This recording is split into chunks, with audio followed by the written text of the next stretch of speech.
Welcome to KitPlus TV. We hope you've enjoyed last week's show, and we're back again with a packed 30 minutes, or maybe more if we overrun, with journalists, students, news and guests in 4 sections reflecting your workflow.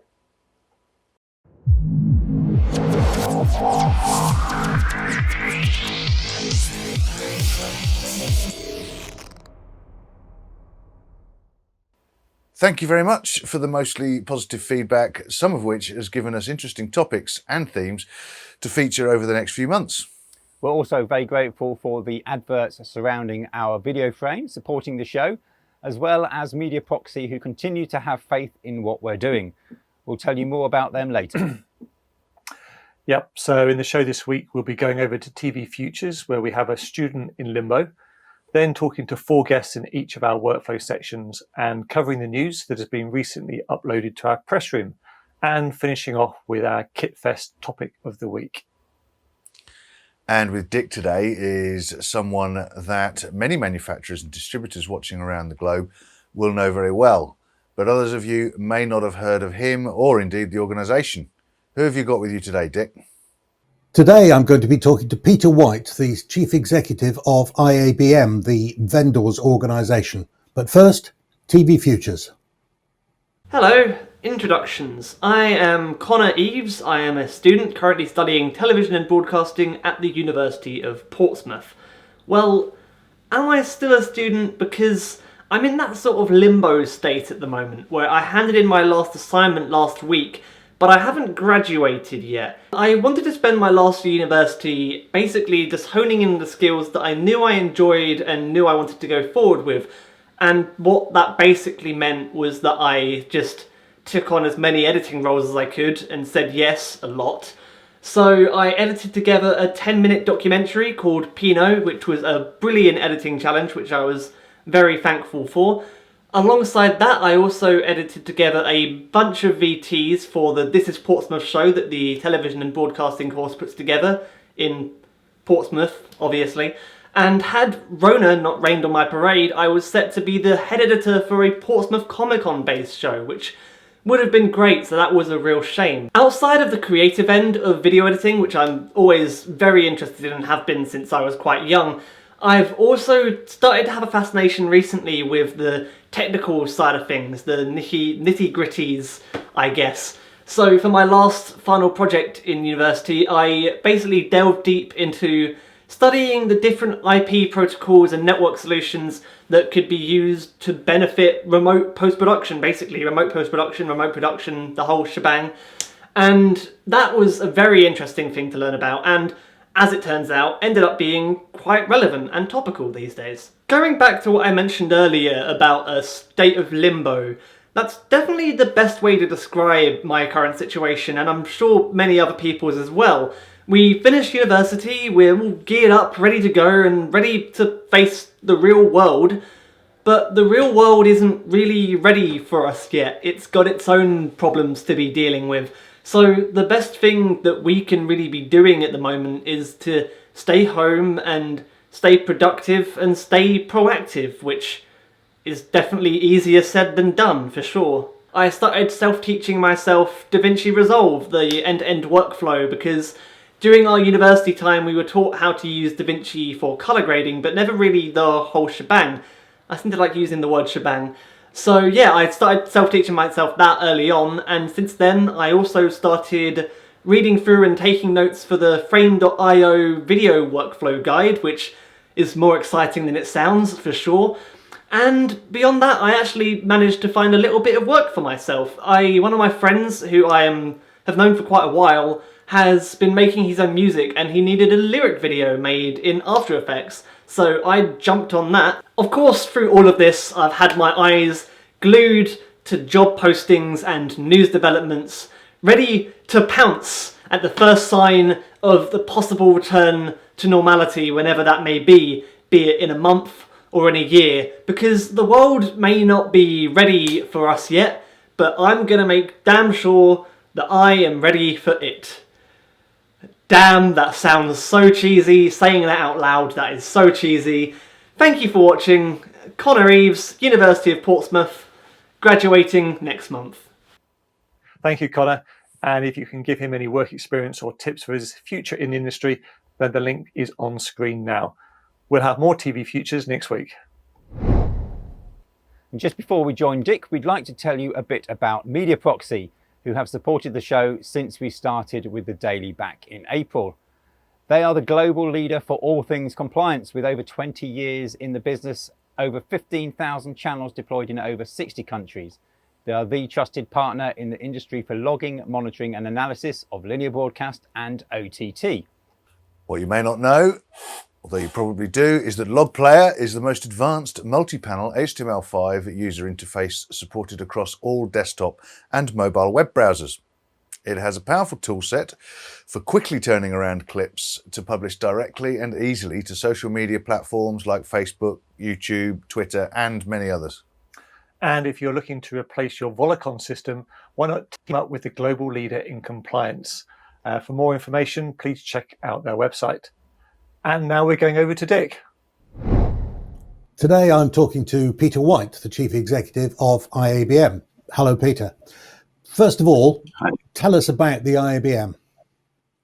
Okay, well, the IBM was established back in, I think, 1976. It was then it was set up really as a kind of pressure group for exhibitors to put some opinions towards some of the shows that ran, notably IBC. Of course, at that time, IBC was, competing with another show, and there was kind of consolidation. So it started like that, but over the years, it's become more and more focused on the business issues for particularly for the supply side of the industry, representing now over 600 members globally. And it's very much known now for its business intelligence, its kind of knowledge and networking.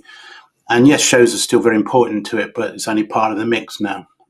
So yeah, I've been established coming up towards 50 years now. Gosh, doesn't time fly? I remember being on the management committee in the early days, which makes me very old too. You're quite right that one of the most valuable services you provide now is your research. So can you give us an idea of the size of the industry? I know this is something you regularly evaluate. Yeah, it's still around about $50 billion.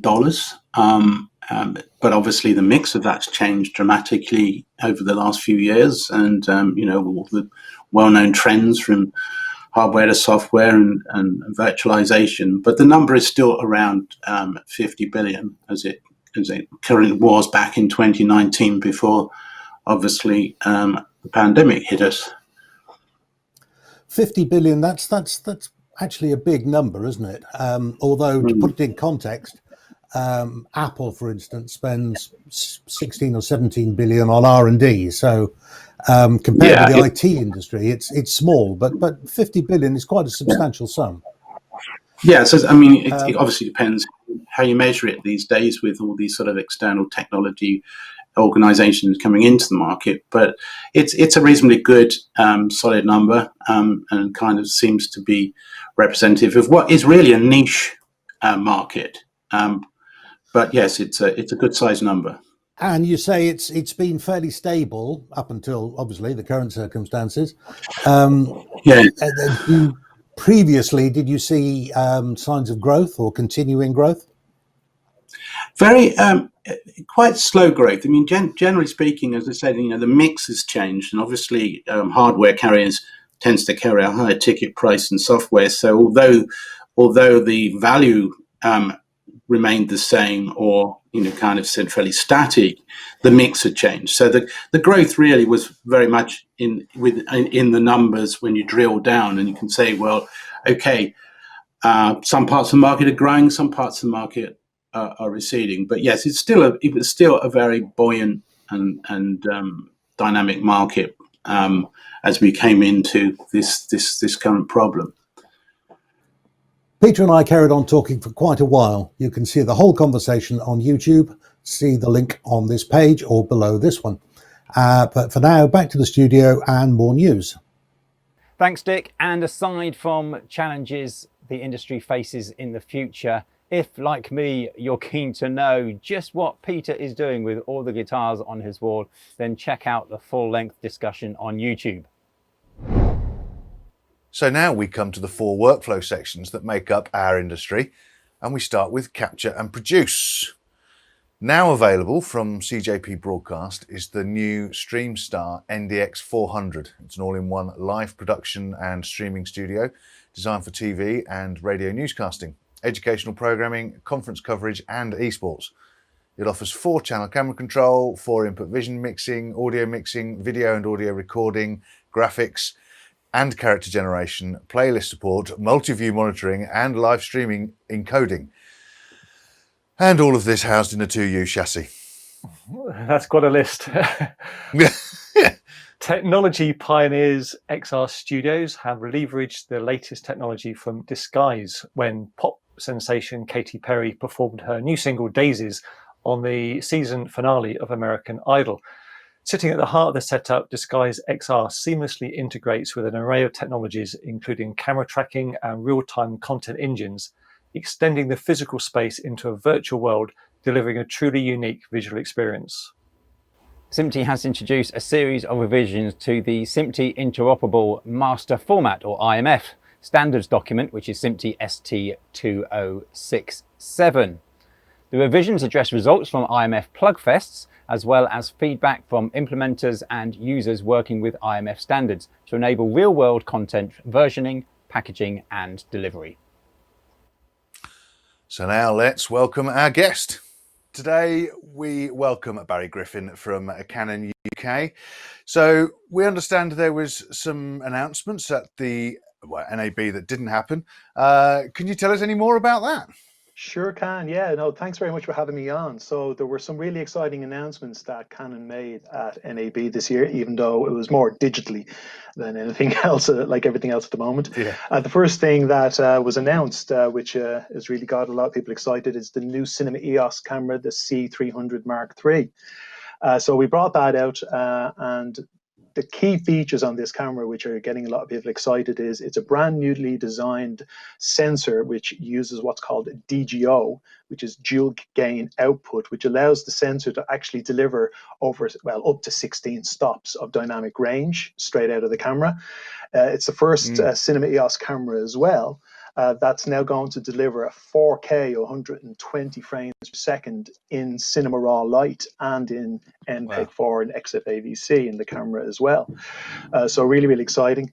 It delivers 4K 422 10-bit, like a lot of the industry is now wanting to use, and it's using the same form factor body as many people may know, the C500 MkII, so a small modular design camera. So really exciting times on that. Other things that we announced, of course, Canon's well known for its lenses, is we announced a brand new CNE lens, a new Cine Zoom lens. A lot of people know our CN7 lens, which is very, very popular. So we've announced the CN 25 to 250 mil, a 10 times optical zoom lens, which is wonderful. This is great as well because at 25 to 250, that is for using on Super 35. But what we've been able to do with this camera as well, it has a built-in 1.5 times extender. And when you switch that on, you can use this lens on a full frame camera. So now you have a lens that will flick in between Super 35 and full frame, just flicking a 1.5 adapter on it. And of course, there's been a lot of excitement and a lot of talk about, and Canon have also brought more development announcements of the EOS R5 that we announced earlier on in the year. So marketplace industry, a lot of people really excited about when we're going to bring this out. And this is, of course, the camera that we've said has 8K up to 30 frames per second with internal RAW as well as other codecs. As well as that being in a mirrorless camera, it's going to be the first mirrorless camera that will offer 4K 120 frames per second. And this is all going to be available in 422 10-bit as well internally. So a lot of exciting things that we've announced over the last few weeks, which a lot of people are looking forward to getting their hands on. Yeah. Thanks for coming in. We'll make sure we put links on the screen, for everyone to link through to places where they can find out more information. Thanks for coming. I hope to see you at a show soon as well. looking forward to getting back face to face with everybody. Keep safe, and we'll see each other very soon. Absolutely. Cheers, Barry. Thank you, guys. So on to the second workflow section now, which is manipulate and edit. And to start with, EditShare have announced the general availability of EFS 2020, powering faster EditShare storage nodes and networks on-premise, in the cloud and in hybrid configurations. The media-optimized file system features security improvements at every layer and enhanced performance across the board. In addition to the powerful storage management tools built into EFS, the new RESTful API opens the door to customers and technology partners to automate advanced storage management workflows in a secure environment. And Axle AI have announced a new Pro option for its Axle AI 2020 software that supports Avid's Media Composer. With the new Axle AI 2020 Pro module, Avid editors now have the powerful new capability of accessing both native Avid media and a wide range of other media remotely through any standard web browser. This type of collaborative workflow has rapidly taken over from traditional in-person editing workplaces since the advent of COVID-19 and is likely to remain a fixture in the industry moving forward. Axle AI 2020 already provides workflows for Adobe's Premiere Pro CC application and Apple's Final Cut Pro X. And we've got Axel joining us next week, actually, in the studio, so no doubt we'll hear more from them then. Red Giant has just released a short tutorial on how to normalize a 3D scene composition. The multi-step process is used to take random 3D coordinate results generated by the Adobe After Effects camera tracker and turn it into something useful for adding motion graphics or VFX to footage. Daniel Hashimoto, the action movie dad and host of Red Giant's Cheap Tricks tutorials, showcases how to effectively work through this process of 3D normalization in their latest YouTube tutorial. Very good. And now, welcome Greg LaPorte from Sonnet Technologies to KitPlus TV. It's a pleasure to have you with us. We normally catch up at NAB and IBC, which of course we haven't been able to do this year. So give us an update on what's new since we last spoke. Well, we just announced a new product specifically for the new 2019 Mac Pro. It's called the Fusion Flex J3i. It's an internal mounting for up to three drives, three SATA drives. Specifically, it can take either two 3.5-inch spinning drives and one 2.5-inch SSD, or three 2.5-inch SSDs. So that is really how we're different from the competition, in that we give you the flexibility in two of the bays of mounting either 2.5 or 3.5. We don't require you to buy an 8 terabyte drive in order to buy the product, and we give you the ability to mount a third drive, which would be 2.5. So you can use them JBOD, you can RAID them together and get over 1,300 megabytes a second out of those drives, but it's intended to give you a large capacity storage, supplementing what's built into the Mac Pro. It's shock and vibration resistant, comes with all the cables you need, fits nicely in the space where it's supposed to, and it's priced far less than our competitor once you subtract out the 8 terabyte drive. So that's what's new, and it's an exciting product. We've gotten huge response. And then also, I'd just like to say that a product that we introduced last summer that you, I think, covered at IBC, the M.2 4x4, when the Mac Pro 2019 came out, our huge inventory immediately sold out. And the reason is that as people were considering upgrading memory, RAM in their Mac Pro, as they were purchasing it, they discovered they could buy 4 M.2 SSDs, get twice the capacity, over twice the performance, and for a lot less cost. so it's a no-brainer to go with this. When you RAID the 4 drives together, you're using the auto benchmark, you're getting over 11,000 megabytes a second. This time, we brought it out as what we call the silent edition. So no fan, no shroud to channel the air. Not that it was noisy before, but we discovered we didn't need it, and so it's perfectly silent and is cooled nicely by the Mac Pro itself. Brilliant, Greg. That's great. It's great to catch up with you. Shame we weren't able to meet up this year. Hopefully next year we can and find out more about what's going on with you guys from Sonnet. In the meantime, thank you very much for coming on to KitPlus TV. And of course, people can find out more information about everything you've been speaking about at your website, which the link is on screen as well. Thank you very much for having me. So here is our third workflow section, Manage and Monitor. So in partnership with its domestic dealers, system integrators and international distributors, Pliant Technologies has announced a wireless intercom equipment trade-in program that will run until the 1st of September this year. With the purchase of Pliant Crewcom control units and radio packs, customers can trade in any professional wireless comms product for a rebate. The equipment eligible for trading can be from any professional wireless intercom manufacturer and any age, condition, working or not. And of course, any frequency band. Good. Eco Digital have announced their biggest Diva version release, the Diva V8. Diva V8 is the result of Eco Digital's client feedback alongside realizing the market needs. It offers a brand new user platform, and Diva V8 provides new reporting, analytical and operational capabilities to help manage complex, rich media ecosystems, allowing customers to gain full control of the entire life cycle of their digital content.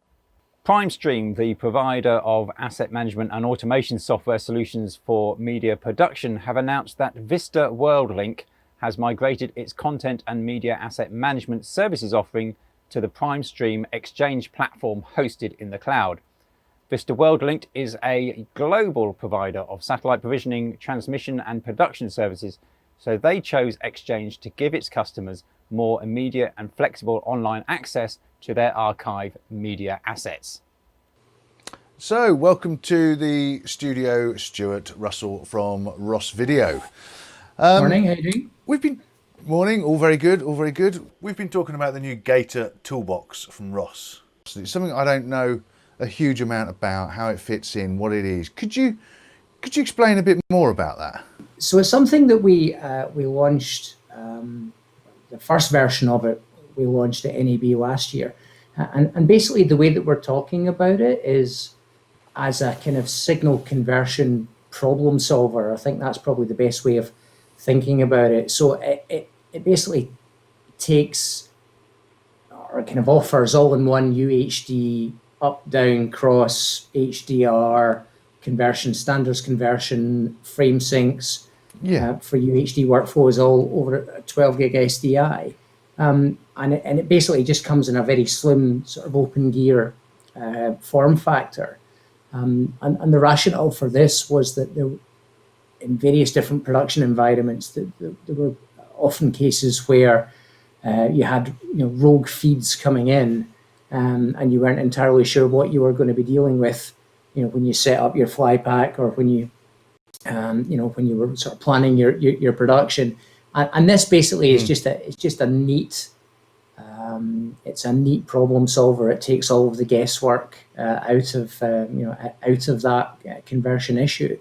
And what we've launched this year is version 2 of that, which has a whole bunch of additional features and functions, things like AES, audio embedding, de-embedding, for example, and also support for fiber, because we're noticing an increasing number of fiber deployments out there. So again, it's just a few little extra bells and whistles on what is already a clever piece of kit to make everyone's life a bit easier and keep everyone's blood pressure low.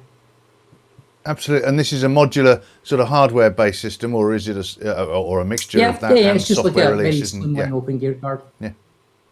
Yeah, cool. Okay, cool. Nice. And we've also become aware, Stuart, Ross have kicked off their Ross Live sessions over the last week or so. Tell us how that's been going so far and what's planned for the future. Yeah, so it's been a bit strange. I mean, obviously, when the decision came through eventually about the cancellation of NAB show, most of us only had a few weeks to kind of get our plans together for what we were going to do. And we felt, given the environment, obviously, we felt quite strongly that we wanted to try and put together a program of online events that would compensate, I guess, for NAB in the sense of giving us a platform to talk about some of the new stuff, but also to try and deal with some of the contemporary issues and trends in live production, to look at best practices across a variety of different live production environments. So we're actually about halfway through the program at the moment.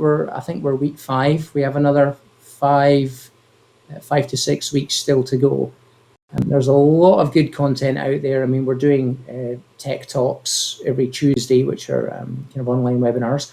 We are also releasing kind of thought leadership podcasts every Monday, again, where we're sort of looking at some of the contemporary issues affecting the industry, as I mentioned. So there's a very strong educational element to it, because we didn't want everyone to think that we were just, in full-on sales mode, although NAB obviously was not happening. So I think there's a lot of good educational stuff there, a lot of good content to make people think. I think a lot of it is very engaging, and the inevitable website that I should plug is rossvideo.com/live for the full program. Excellent. Well, we'll put that link on screen now as well, Stuart. Thanks for joining KitPlus TV today, and hope to catch up with you in person soon. Cheers. Thank you. So last but not least, here's Move and Deliver news. And Matt, you better do yours first, as it's quite time sensitive, I think. Indeed it is. Broadcast Solutions are hosting an online live talk later today, looking back on a year's long history of building OB vans, SNGs and fixed broadcast facilities. More than 400 projects reflect an in-depth knowledge in integrating broadcast and media systems in vehicles, studio facilities or any other environment. In this live talk, they will show you some of their general approaches when it comes to system integration and some special measures taken due to the COVID-19 pandemic. It will be broadcast live from an OB van built for NEP Belgium and RTBF, and it runs at 3 p.m. this afternoon, 16th of June 2020. If you've missed it, we're sure the session will be recorded and available for watching on demand. Very good.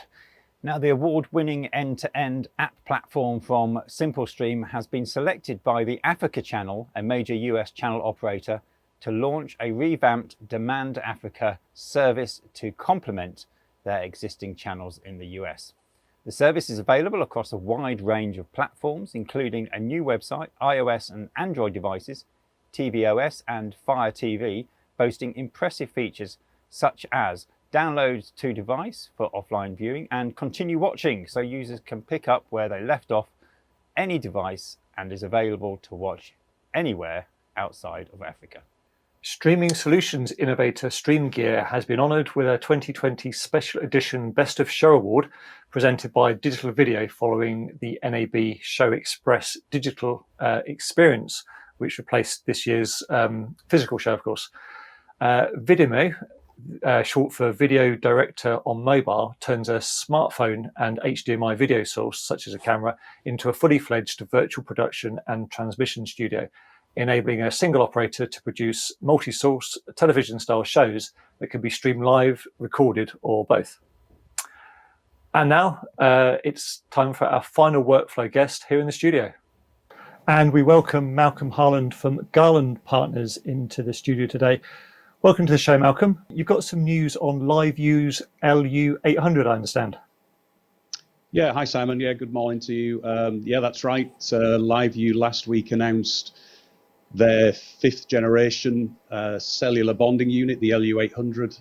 It follows in a line of a number of successful units over the last 14 years from LiveU that have pioneered cellular bonding in the in the market primarily for news to start with, and it's moved through into many markets and many verticals in the broadcast markets over that period.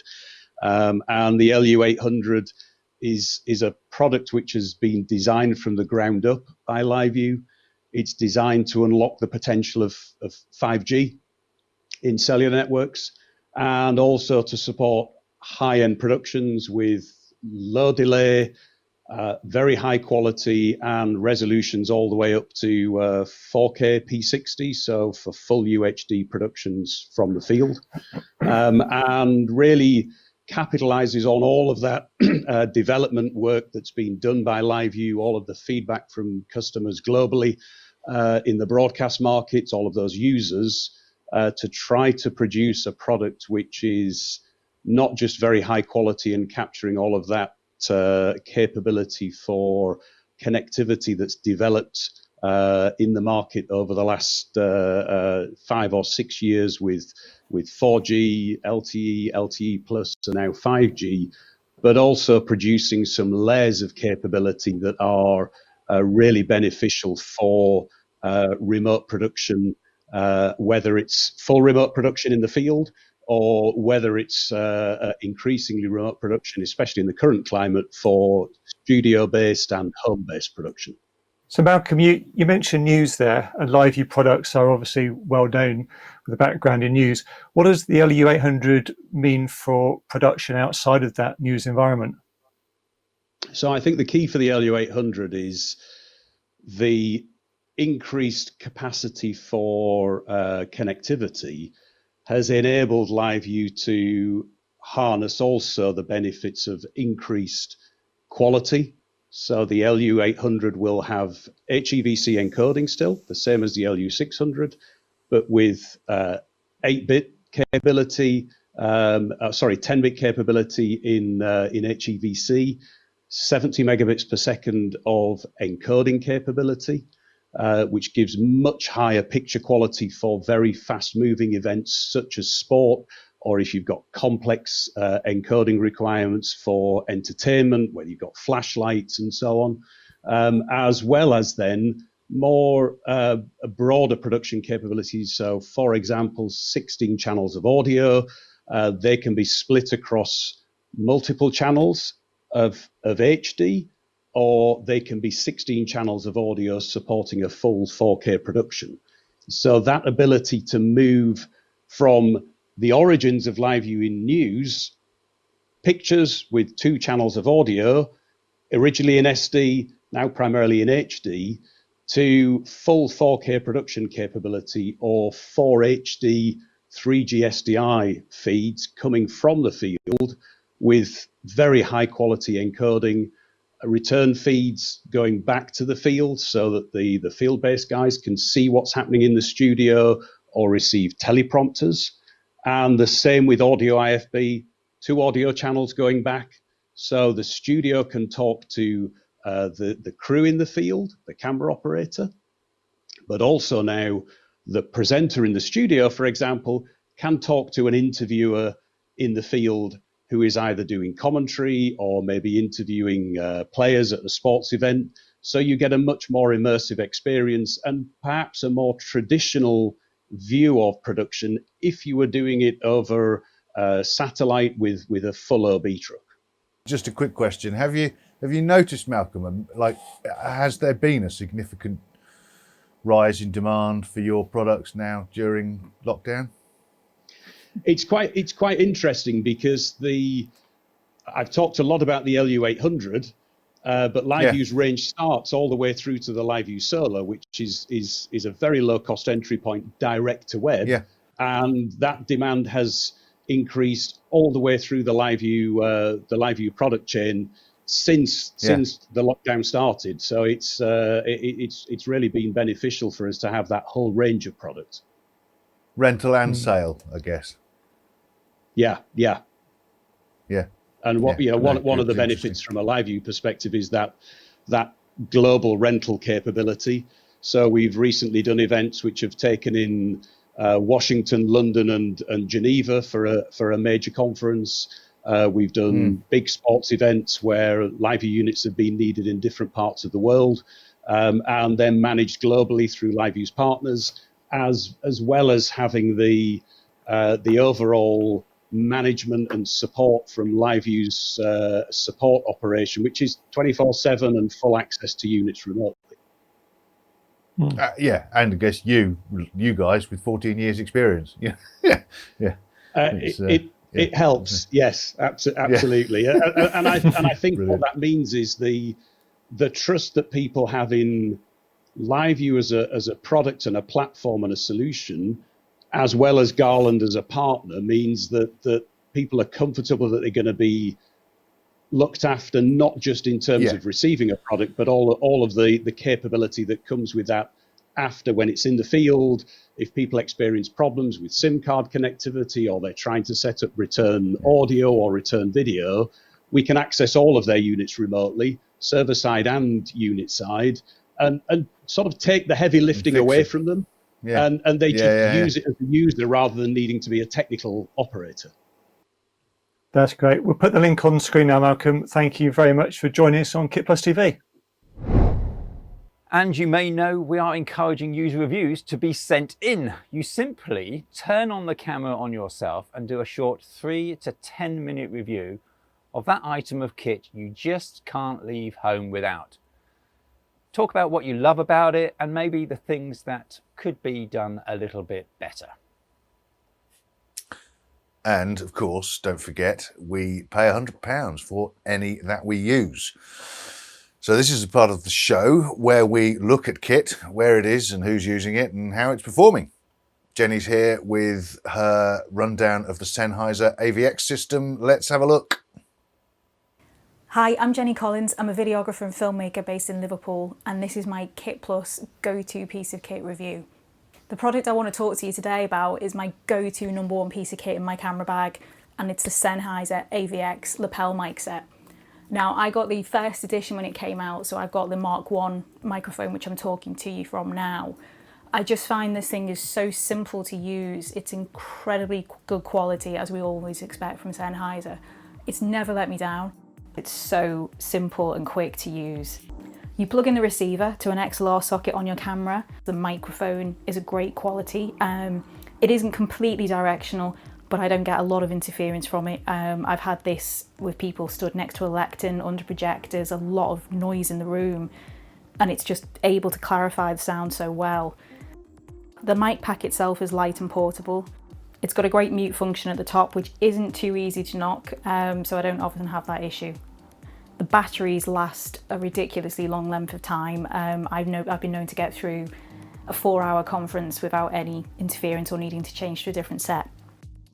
The receiver is rotatable when it's in the XLR socket. This is great if you've got another mic on the hot shoe or you need to get it out the way of cables. On the receiver you have an AF out button, which basically allows you to regulate the sensitivity of the output that you're getting into whatever device you're using. And jobs would be an awful lot more difficult if I didn't have this tiny piece of kit in my bag. It's one of the best investments I've ever made. It's still out there and available. They have updated the microphone options, but I'd say the Mark I for me just works brilliantly in lots of different situations. Yes, do check out the full-length review from Jenny on our user reviews playlist on YouTube. And if you want to submit your own, then please go to kitplus.com/reviews. So that's it for this week. We hope you've enjoyed the show. Make sure you subscribe to the channel, follow us, hit the like button and make a comment if you wish. Thanks for watching, and we'll see you virtually next Tuesday.